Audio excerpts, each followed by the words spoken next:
برادر همین پل چرخی کدام سن است؟ اون موتور بابا ها؟ پل چرخی کدیره دست ما پاک کردم چرا سرکش بشرما پاکی خیر سال چی بپستی؟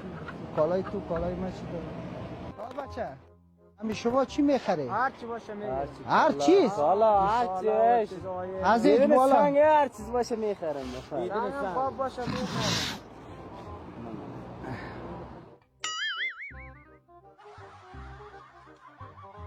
باید خلاص دیگه خب بیا یه چی بینیم افاق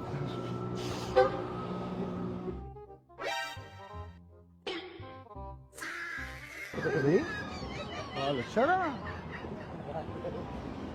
میترسی؟ ها نه بابا چیز نیست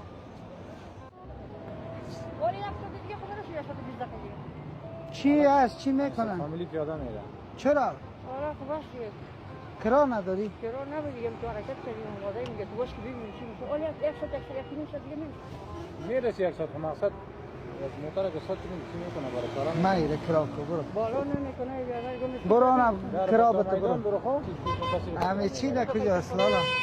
دالمان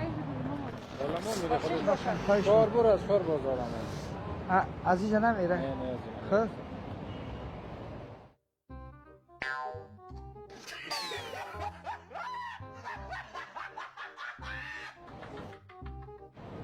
چی میدونی؟ پاک کردم ها؟ برو یک از دیگر گیر کنیم